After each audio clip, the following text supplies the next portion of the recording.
everyone, and welcome to the first installment of the Fitchburg Art Museum's video series, Art Matters.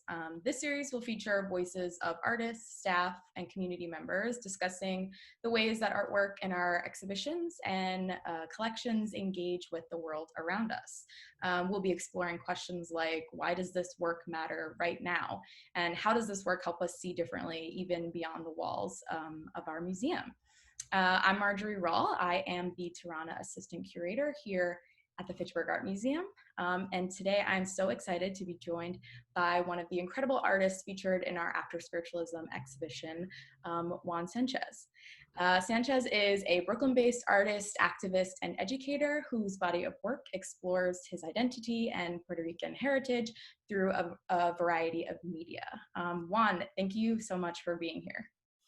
It's my pleasure. I'm so happy to be here and looking forward to having a conversation with you. Awesome. Yeah, we're so happy to have you. I wanted to start with the memorial aspects of your series of mixed media paintings that we featured in After Spiritualism, the Cries and Wounded Whispers series. Could you expand on what you mean when you describe these paintings as memorial paintings? Well, these are paintings that memorializes individuals. To name just a few, people like Martin Luther King, Gandhi, Rosa Luxemburg, Che Guevara, Pedro Campos. These are people who among so many who were activists who advocated for social justice, and fought against racism and classism. These are individuals who, in so many different ways, were revolutionaries that had definitely impacted the world. And has been an incredible influence and inspiration to a lot of people in struggle for freedom and equality and self-determination. Unfortunately, they were also assassinated, they were killed. These are individuals who literally gave their life for a cause, and they were assassinated in so many different ways. And I decided to start the series with the notion that there's so many images of these individuals, which are heroic images. They're leading a march, they're addressing thousands of people, portraits of them. I decided to, instead of using these images, which I've used in the past, I decided to use post-mortem images. And to really put an emphasis that these people, what really happened to them, not to discourage, although these images were meant to discourage other people from engaging, from getting involved, but as a reality that should further inspire. So these paintings are not only memorial paintings; they're also resurrection paintings. A lot of these images did not do what the authority or the government expected it to do. As a matter of fact, it resurrected them. Along with in that series, there's also a painting titled Resurrection, which is the resurrection of Jesus Christ. So these memorial paintings was also influenced by the memorial murals that has surfaced in New York and in other cities like Philadelphia and Los Angeles of people in the neighborhood, people who had a presence in the neighborhood, not necessarily people of heroic stature, but people from the community who had been killed, in the streets, and these murals started popping up, and so many of it turned up in Williamsburg, Brooklyn, where I live, and that left a very strong impression, you know. And then years later, I thought about this series, The Cries and Wounded Whispers. The title itself speaks to the cries of people that you hear and the cries that you don't hear and the cries that you hear but from a distance. But they're wounded cries, you know. They're cries that doesn't heal, you know. And I ripped off the title from Bergman's Cries and Whisper, but somebody reminded me about the film, so I added the word wounded to it. Mm-hmm. But in a nutshell, that's pretty much what the series is about. And I've done about 35 paintings. It's still an ongoing project. Mm-hmm. It gives me names of people, and then I feel obligated to to honor them as well. So I don't know how far I will go along with that, but it's moving, and I'm very. It's been an incredible education for me because I have to do research. I have to find out more about these individuals that I know about and read about, but maybe other information that may have some impact Mm-hmm. in how I'm going to approach these paintings. Yeah. Yeah, and it's interesting you mention murals and think the inspiration behind this, thinking of community murals and you know, resurrecting these figures.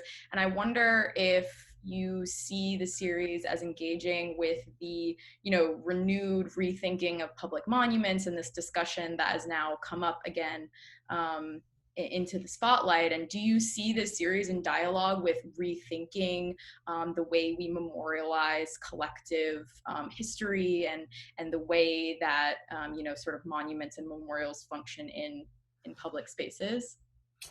I think so. I really do because among among several of the individuals that I've portrayed, among them there are those that are not so famous, you know, and yet very important to the very ethnic group that they're associated with, and so there are those that are very famous internationally, those that are not so famous, and those that, quite frankly, are totally unknown. And those murals, and I forgot to mention those shrines that has taken place in these communities, are of people who are not famous, people who are not known. You know, these are people from the community, and that's having some impact in my work because I have to think about how can I bring these individuals, you know, at least a selection, into the series, and of course, with the pandemic thing and with the police brutality things against the black brown community, that's a gateway for me to address that. You know, I feel that the series will take a different turn, and at the same time, with all the dynamics that's going on in terms of tearing down these monuments that glorifies so many individuals that have been part of a genocidal process, or have been, you know, totally against, you know, the will and the freedom of so many people, tearing that down and putting these new monuments, which really reflects the people. Because what's kind of interesting about these monuments is that they celebrate those who were so-called victorious in their tasks, and so they're monuments that are put up by the dominating, colonializing powers that be, you know, and so to tear these down and replace them with figures that really reflects the people in the most genuine and and and human way, that's where we're beginning to deconstruct this history and create a new American history, an American history that had been buried Mm-hmm. for centuries. So I know a lot of people are hurting. I mean, it's a lot of hurt and pain, what I call growing pains, on both parts. Mm-hmm. Um, but I feel that the series that I'm working on is so relevant, and there have been so many other artists who have done similar pieces throughout the years, even before I did, that also influenced my work. I'm glad that it's finally beginning to find its way up to the surface, Mm-hmm. and that's the goal. Absolutely. Yeah, and you mentioned American history and sort of buried aspects of American history, and we have a painting specifically in After Spiritualism called "Strange and Bitter American History" of yours, part of this Cries and Wounded Whispers series, and sadly, it feels even more timely and relevant in this moment. And so I wondered if you could speak a little bit about the origins of that series, and if you see it as taking on new meanings now that there's a sort of renewed energies to these mass movements to end police violence and racial injustice and white supremacy. Well, all of that has been a part of my life. I mean, from the moment I was able to make sense and of my surroundings and what I've seen manifest in my community and the news, it's very clear to me that I, among so many other people of color, were born into a world that is extremely hostile towards us, and in so many different ways, even in terms of short-circuiting our way to even learn how to read and get an education and the right to vote and so on and so forth. Um, get into certain positions to become teachers, so on and so forth. That's always going to be the obstacle in front of me. Um, that painting, the impetus behind that painting was an exhibition that took place years ago on images of lynchings. And these images, weirdly enough, were all postcards. Back in the day, people would shoot pictures and send them off to relatives and friends about their vacation in such and such a place, and that they were there to witness this lynching or this live burning of black men, women, and children. It became a sport, so to speak, and it's an exhibition that totally knocked me out in the worst way. I fell into a state of depression. They published this huge, thick catalog of the exhibition with all of the postcards that was produced. The essays were incredible um,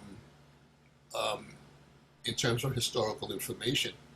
Uh, it took me about maybe 3 years to have the courage to buy the book, and then it took me a long time just to get into it. But that's when I decided to do the painting.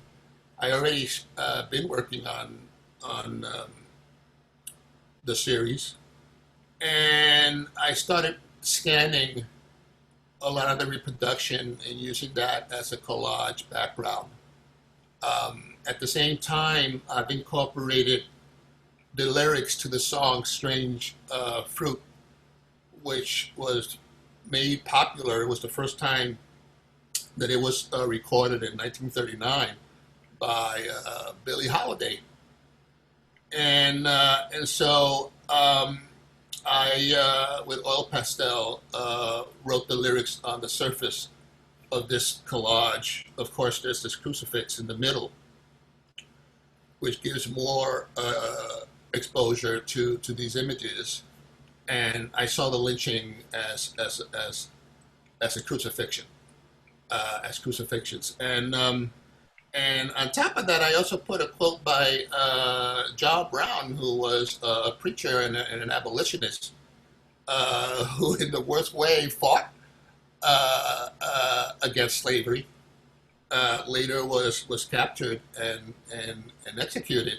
And when I say the worst way, I mean, he took on a position where he even organized and helped escape slaves. He was part of the Underground Railroad, and he created this army, Mm-hmm.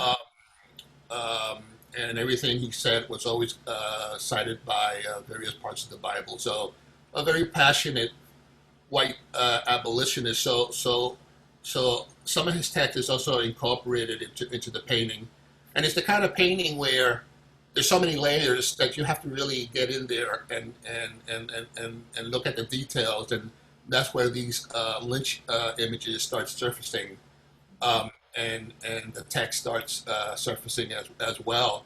How relevant is it? It's always been relevant because the lynching continues, to this day, and there have been a couple of lynching, literally.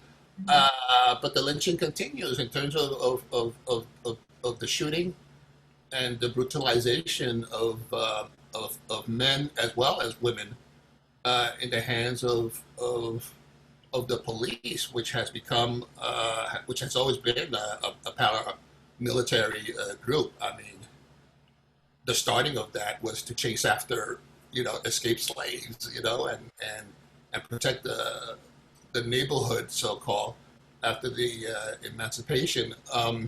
So there's a history with that. This is something that we're still living, and the manifestation on the streets across the nation and internationally was an amazing achievement. But this particular painting echoes all of that, and it brings to mind the fact that this is something that is ongoing, it's a continuum. That in itself could become a whole nother series in terms of documenting so many people who have been hung, burned, assassinated, uh, throughout the centuries. Yeah, I absolutely agree. And I wonder too, you mentioned earlier about these functioning as resurrections, as not only memorials, but this kind of resurrecting. And you mentioned the motif of the crucifixion being used as well, and the implications of resurrection from there too. And so I wonder, since After Spiritualism is the show that is about loss, and it is about grief, but it's also about how we transcend and move beyond those things. And so I wonder how you see specifically that manifesting in your series, and how are these paintings sort of transcendent and offering, us a way to move beyond some of the hard truths and facts and realities that they're confronting us with. Well, I think one of the things that I learned throughout the years, experiencing the kind of death in history, not to mention also the death that you experience in your family, your aunts, your uncles, your friends. I mean, we're experiencing that even more so because of the COVID-19 situation. I realized many years ago that life is not just for the living; it's also for the dead. It's about remembering, giving, memories to the dead. These are our ancestors, and our ancestors are the roots of who we are, what we can become, and what we cannot become. I feel that by immortalizing them through these works. Um, I feel that that is bringing into the forefront of people's mind of the people of these individuals who really sacrifice themselves selflessly for humanity. And we have to maintain that. We have to keep that in mind, and we have to use that as a model uh, to to manifest ourselves in such a way that it's not something that you're just fighting for yourself and your family, or you're fighting for your brothers and your sisters, for humanity. And I can't quite quote what Martin Luther King said, but he says something like, "You have to fight for everyone. Your freedom is not freedom if everyone is not free." And that's where the Cries and Whispers series was a breakthrough for me, because before I dealt uh, very heavily into my own culture, my own history. The fact that Puerto Rico still is a colonized nation, um, and the fight still continues, and so many people have gone to jail and have been assassinated, and so on and so forth. That that series was a breakthrough because I was able to connect the dots in terms of so many other people from all of these struggles across the globe, and that becomes an act of solidarity. In other words, their struggle is my struggle as well. You know, it's in solidarity, and it's to embrace all of humanity, and I'm hoping that because of the different people represented from different racial and ethnic groups, different parts of the world, that message is loud and clear. I think it definitely is.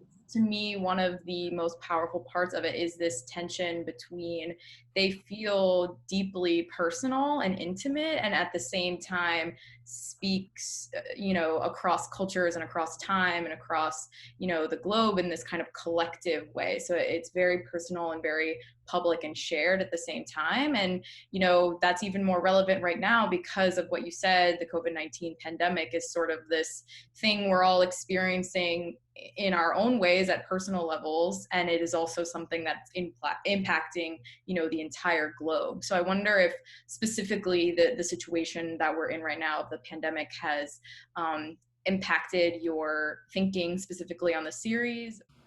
I think it has shifted. I mean, I've already been there, but it certainly made it much more paramount for me in terms of continuing on with the series and to cover a lot of other areas that I haven't been able to catch up with. I mean, I don't know if 20 years from now we'll have a similar conversation, because Yeah. the series is still ongoing and I have 500 paintings. But I kind of feel that, if anything, the situation we're living uh, in now has surfaced other things that I know I need to catch up with, and most important, not only catch up with it, but also to learn from that. Because these paintings and all of the work that I've done is not just to advocate and to speak out, um, but it's also a process from which I myself learn and grow from. So, if anything, our situation, this reality, has put a lot of exclamation points to the painting that I've already realized, and the paintings that I have planned on on creating. It becomes a much stronger urgency. This is an agency that is so expansive Yep. and so embracing that I either feel much more responsible. It certainly influenced me because there was a point where I was saying, "Oh, I'll do just just to finish the series. Let me do maybe 5 more paintings, and then I call it a day. But things are happening on a daily basis, and just like the rest of us, I'm just getting more and more informed and enlightened by a lot of things, especially the details, and so that series is going to go on and on. In the meantime, I'm also working on other series, which in between I could focus and concentrate on, and then go back to this series, much more refreshed and much more informed. These paintings take a bit of a long time. That's why I work on 2 or 3 at a time. And sometimes I have to take a break from like the strange history piece that was like 3 years in the making. Um, Part of it is to process it and to give it some form and to develop certain strategies via photography, appropriate photography, painting, and text. And another part was that I need to take a little break because it's still, the emotion, the investment in my work is quite a bit, and I'm not like some other painters that they have an objective agenda and they could just intellectually pursue, the work. There's an incredible investment emotionally, and so I need to take a break from time to time and move to something else, to another painting that tortures me. Series of tortures. But it's self-reflection, it's really about self-reflection with the hope that the work in and of itself puts the spectator in a position to self-reflect. And even if they don't come to a point where they would agree with me, the point is that they've been sensitized to the issue that takes them to a point of self-reflection. Mm-hmm. Absolutely. And I think you're absolutely achieving that in these works. I mean, you can feel sort of, like I said before, you can feel your own personal reflection and self-reflection in the paintings, and they're so layered and they're so complex. And each one, I mean, as you said, it's an ongoing series. So there's dozens and dozens of them that exist now, but each one feels like a specific and a considered tribute to each of these figures. And so you're really capturing that. And I think that is part of the power of connecting with the viewer and kind of, urging this self-reflection. I think that's absolutely coming across. And that actually connects to the last question that I had for you was, if you could pick, do you have one thing or one nugget that you would hope that a viewer could take from these paintings and take into their own lives? And maybe you've answered it already, and that it's just this urgency of self-reflection, but I wonder if you have any more thoughts on that. It's hard for me to point to any particular piece. Perhaps the strange history painting, because I'm a Latino. I am of Puerto Rican descent, but I'm also and of the Puerto Rican diaspora, but I'm also of the Black diaspora. And so perhaps I would identify, or I would pick that particular painting because to this day, um, and as a result of recent and past events, even as a teenager, I always lived in fear of getting hurt Mm-hmm. because of the color of my skin. And I'm just another black man. They don't know that my name is Juan Sánchez. They don't know that I'm Puerto Rican. They don't know that I am a professor in the university. They don't know anything. They just react to how I look and and and I'm very vulnerable to that, you know. Um, so perhaps that painting um, cuts into a much deeper chord within me. Mhm. I don't know if I answered your question. No, I think, yeah, I think that, you know, the part of the difficulty in answering the question is because it is this, you know, complex layered project that you're after. And I think that is what viewers at the very least could take from seeing one or two or several of your paintings, is that they're it's a melting pot of complex issues. I think that all of these things can be you know, lessons or takeaways for viewers, to sort of to take those practices and ideas into their own lives. And I think your paintings really accomplish that. Well, Um, just to piggyback on what you just said, one underlining element that exists throughout every one of these paintings are these floating circles, mhm, and of course the circle has so many different signifiers throughout the world, um, um, in terms of completion, perfection, holiness, on and on and on. But within those circles are the face of a baby that is crying, and within the circle they're kind of like inverted, you know, right side up, upside down, you know. Those are the cries that you hear, don't hear, or you hear from a distance. mhm, And that's the one element that links throughout the series, which speaks to that cry being so universal, whether it's the cry of anger or of despair or whatever, a state of mind, so to speak. That's the one element that follows throughout the series, and in some instances more prevalent, and in other a little bit more hidden, but it's there, you know. And that is the one element that I feel, irregardless of our background, that we will all have inside. I mhm. mean, we have our own cries, and and sometimes they surface, which gives us an opportunity to transcend beyond that.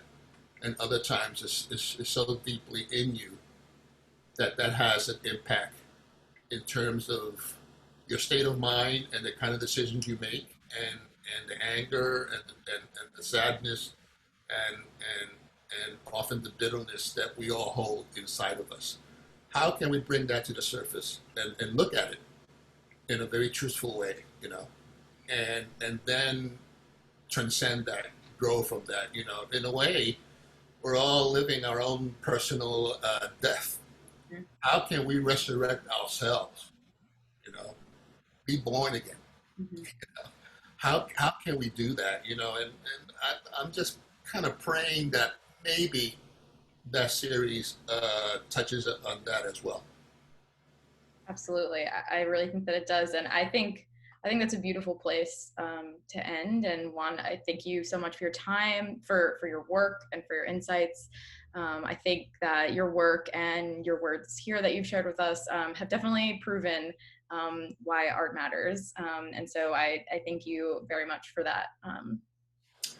Thank you for having me, and thank you for this exhibition. It takes a lot of courage for you guys to put together such an exhibition, and most important, such an incredible diversity of works. You know, and I'm very happy and honored to be a part of that. Thank you. Yes, absolutely. And major credit goes to our FAM's former curator, Dr. Lisa Crossman, who put this exhibition, this excellent exhibition, as you've said, Juan, together. So we're happy to have you in the show, and we're so excited to present the show, and we're so excited to be opening back up on July 22nd, so that hopefully you, Juan, can come and see it finally, and all of our visitors to come and see the show once we reopen.